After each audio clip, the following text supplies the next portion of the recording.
Welcome friends, welcome to India சமையல். இன்றைக்கி வீடியோவில் ஹெல்த்தியான பிரேக்ஃபாஸ்ட் ரெசிபி அக்கி ரொட்டி கர்நாடக ஸ்பெஷல் உங்களுக்கு நான் செஞ்சு காமிக்கிறேன். ஃப்ரெண்ட்ஸ், நம்ம சேனலில் போடுற வீடியோ உங்களுக்கு பிடிச்சிருந்துச்சுன்னா சப்ஸ்கிரைப் பண்ணிடுங்க. வாங்க வீடியோக்குள்ளே போகலாம். இப்போ ஒரு மிக்சிங் பவுல் எடுத்துக்கலாம். அதில் 1 கப் அளவுக்கு அரிசி மாவு சேர்த்துருக்கேன்.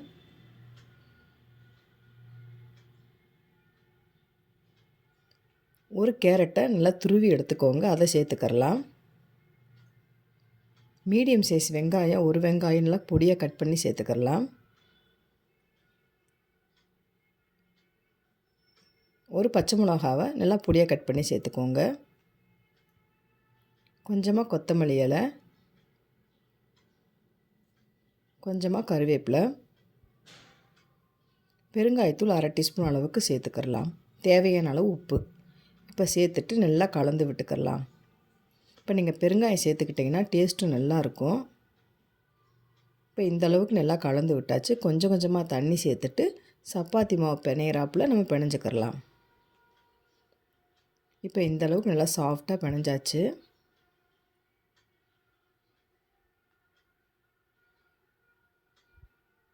இப்போ நீங்கள் வாழை இலை ஏதாச்சும் இருந்தாலும் பரவாயில்ல, அப்படி இல்லைன்னா இந்த மாதிரி பேப்பர் பிளேட் ஒன்று எடுத்துக்கோங்க. அதில் கொஞ்சமாக ஆயில் சேர்த்துட்டு எல்லா இடமும் படுறாப்புல இந்த மாதிரி அப்ளை பண்ணிக்கிறலாம்.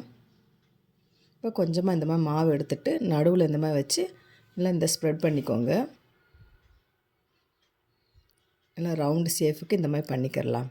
இப்போ தோசை கடாய் வந்து நல்லா சூடாக இருக்கணும். இப்போ சூடான கடாயில் இந்த மாதிரி போட்டு எடுத்துடலாம். இப்போ நடுவில் வந்து மாவு வேகிறதுக்கு சின்ன இந்த மாதிரி ஓட்டை போட்டுக்கோங்க. மேலாப்பு 1 டீஸ்பூன் அளவுக்கு எண்ணெய் சேர்த்துடலாம். இப்போ திருப்பி போட்டுடலாம்.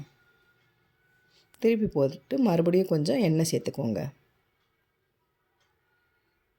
சூப்பரான அக்கி ரொட்டி ரெடி ஆயிடுச்சு. இந்த மாதிரி மீதம் இருக்கிறதையும் நம்ம போட்டு எடுத்துடலாம்.